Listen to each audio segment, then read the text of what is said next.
तुम्ही म्हणाल बाळूमामा नेमके कोण आहेत? बाळूमामाच्या मुखातून बाळूमामाच्या भाषेत बोलण्याचा प्रयत्न करतो, ऐका. अरे तुम्हाला वाटत असेल पंढरीचा पांडुरंग बाळूमामा वेगळा आहे, तसं नव्हं. तुम्हाला वाटत असेल काशीचा काशी विश्वेश्वर बाळूमामा वेगळा आहे, तसं नव्हं. अरे तुम्हाला वाटत असेल वृंदावनचा श्रीकृष्ण बाळूमामा वेगळा आहे, तसं नव्हं. अरे जो पंढरपुरात विटेवर कटेवर हात देऊन उभा आहे तो पण म्याच आहे. जो काशीमध्ये काशी विश्वेश्वर तो पण म्याच आहे. आणि जो वृंदावनमध्ये भगवान श्रीकृष्ण आहे तो पण म्याच आहे. फक्त वेगवेगळ्या काळामध्ये आम्ही वेगवेगळे जगाचं कल्याण व्हावं या हेतून अवतार घेतले. नाहीतर तुम्ही कुणाचीही भक्ती करा ती या बाळूमामालाच पोच झाल्याशिवाय राहत नाही.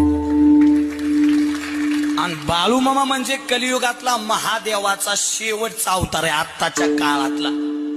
लोक म्हणले अरे साधा धनगर कुटुंबातला माणूस आहे, खांद्यावर गोंगडी गुलाबी फेटा आहे, हातात काकीन स्वतःला महादेव समजतो.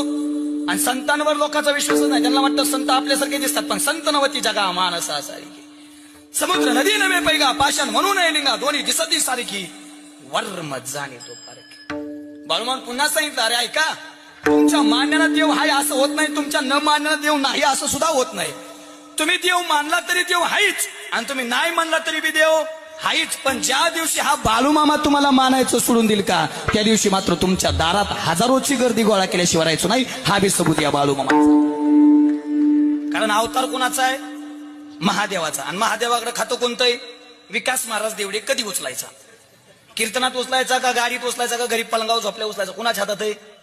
महादेव. म्हणजे मला उचलून तो फक्त तुम्हाला सगळ्याला ठेवणार असं आहे का? या जगातल्या प्रत्येकाचा कार्यक्रम कधी लावायचा? कुणाच्या हातात आहे? महादेवाचा. अवतार बाळूमामा कुणाच्या दाताचा? पर्याय आता खातं कुणाकडे? बाळूमामाचं एक परत फेमस वाक्य सांगतो. अरे जो मला हाय म्हणल, अरे जो मला हाय म्हणल त्याला म्या कायमचा हायसा, आणि जो मला नाही म्हणल त्याला म्या कायमचा नाहीसा. बघा, कायमचा नाही.